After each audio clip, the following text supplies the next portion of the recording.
The UEFA Champions League draw, a moment of profound anticipation that shapes the destinies of Europe's elite clubs, could very well set the stage for a monumental clash: Real Madrid against Benfica. This isn't merely a game of football. It's a high-stakes strategic encounter, a clash where rich history, unyielding ambition, and individual brilliance converge, with a coveted quarter-final berth hanging precariously in the balance.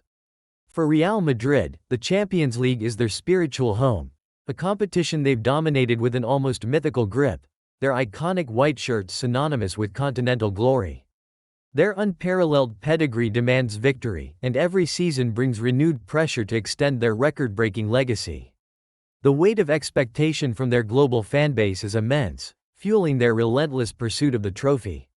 Benfica, on the other hand, carries the immense weight of Portuguese football, a club steeped in its own proud European narrative, eager to reassert its place among the continent's true elite. They are not just participants, they are formidable contenders, capable of upsetting the established order with their blend of tactical discipline, robust team play, and explosive individual talent.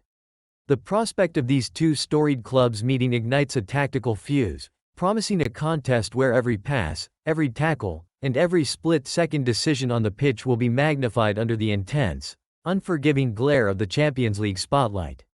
The stakes are monumental, not just for progression in the tournament, but for the very identity, financial standing, and long-term aspirations of both institutions. This is precisely where legends are forged, and reputations are tested under the most extreme pressure. Delving into the recent trajectories and squad compositions, Real Madrid arrives with a squad brimming with world-class talent, a meticulously crafted blend of seasoned veterans who have seen it all and electrifying young stars poised to define the next era. Their midfield orchestrates play with surgical precision, a unit capable of controlling possession, dictating tempo, and unlocking the tightest defenses with incisive passing. Their attack, meanwhile, possesses the sheer firepower to dismantle any defensive setup, boasting players who can score from anywhere. The potential inclusion of a generational talent like Kylian Mbappé, a name that consistently dominates transfer discussions and ignites fan speculation, would only amplify their offensive threat exponentially. His presence would add another dimension of blistering pace, devastating dribbling, and clinical finishing, transforming an already formidable attack into an almost unstoppable force, capable of turning a game on its head in an instant with a single moment of brilliance. Benfica, however, is far from an underdog in spirit or capability. They have consistently demonstrated their ability to navigate challenging European fixtures, often relying on a robust defensive organization, intelligent pressing schemes, and swift, incisive counter-attacks. Their squad, while perhaps lacking the individual superstar names that adorn Madrid's roster, operates as a remarkably cohesive unit, with players like Rafa Silva providing the creative spark and goal-scoring threat from wide areas. Silva's uncanny ability to glide past defenders, deliver crucial passes, or finish with composure makes him a constant danger, a player who thrives in the high-pressure environment of European nights. The tension builds from these contrasting philosophies: Madrid's assertive, possession-based dominance versus Benfica's disciplined, opportunistic approach. This fundamental difference sets the stage for a fascinating tactical battle, where the first goal could prove absolutely decisive. The tactical battleground for a potential Real Madrid versus Benfica encounter would be nothing short of fascinating, a true test of managerial acumen and strategic foresight. Real Madrid, under their experienced leadership, typically favors a fluid 4-3-3 or a 4-4-2 diamond formation, emphasizing meticulous control of the midfield and expertly exploiting wide areas with overlapping full-backs and inverted wingers who cut inside. Their strategy often involves patient build-up play, designed to draw opponents out of their defensive shape, before unleashing rapid, devastating transitions that exploit any newfound space. The midfield trio, often a blend of technical brilliance, creative vision, and defensive solidity, dictates the tempo of the game, shielding the back line with authority while consistently feeding the prolific front line with dangerous passes.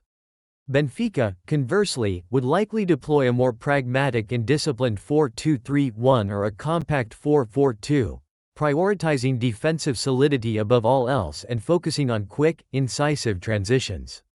Their primary aim would be to absorb Madrid's relentless pressure, deny space in central areas where Madrid thrives, and then launch devastating counter-attacks, leveraging the blistering pace of their wingers and the intelligent movement of their central striker. The key for Benfica would be disrupting Madrid's intricate rhythm, forcing turnovers in dangerous areas of the pitch, and preventing their creative midfielders from dictating the flow of play. This would necessitate an incredibly high work rate across the entire pitch, disciplined positional awareness from every player, and aggressive pressing triggers to win the ball back quickly. The stark contrast in these fundamental approaches promises a dynamic and unpredictable game, where each coach will be meticulously looking to exploit the smallest tactical advantage, making every substitution and formation tweak a potential game-changer. Individual matchups will undoubtedly define the ebb and flow, the microdramas within the larger narrative of this potential Champions League tie.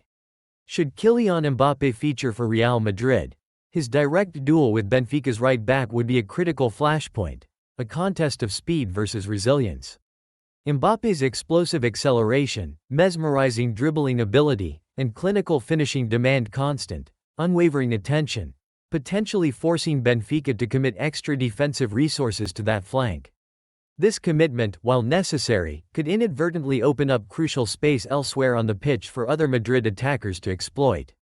On the opposite flank, Rafa Silva's battle against Real Madrid's left back would be equally pivotal, a test of agility and vision against defensive experience.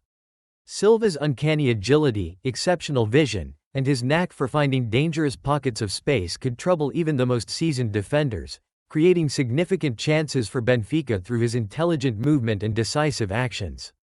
The midfield battle, however, might be where the game is truly won or lost, the engine room where control is established. Real Madrid's midfield maestros, with their unparalleled ability to control possession, recycle the ball, and unlock defenses with a single pass, would face Benfica's industrious central pairing.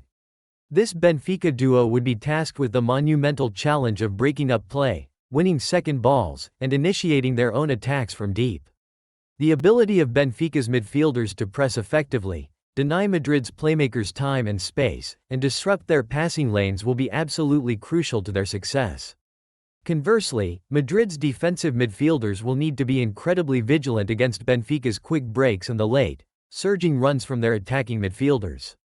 These personal contests, played out across every blade of grass, will be miniature dramas within the larger, overarching narrative of the match, each one capable of tipping the scales. As the final whistle looms in such a high-stakes encounter, the implications of victory or defeat extend far beyond just progression to the next round of the Champions League. For Real Madrid, a triumph would unequivocally reaffirm their status as perennial Champions League favorites, bolstering team confidence and sending a clear, emphatic message to their rivals across Europe. It would serve as another powerful testament to their enduring quality, their tactical adaptability, and their unparalleled ability to perform when the stakes are highest.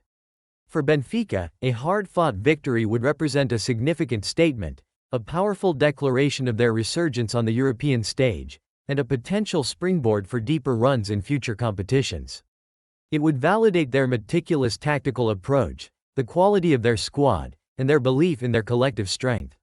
The key moments in such a game would likely revolve around clinical finishing in tight, high-pressure situations, the effectiveness of set-piece routines, and the sheer mental fortitude to withstand prolonged periods of intense pressure from the opposition. A single moment of individual brilliance from a star player, a perfectly timed tactical substitution by a coach, or even a controversial refereeing decision could dramatically swing the momentum and ultimately decide the outcome. Ultimately, this potential Champions League clash between Real Madrid and Benfica is far more than just a football match. It's a narrative waiting to unfold, a compelling story of ambition, strategic genius, and the relentless, unyielding pursuit of European glory. The question remains: how do you envision such a monumental tie playing out on the grandest stage?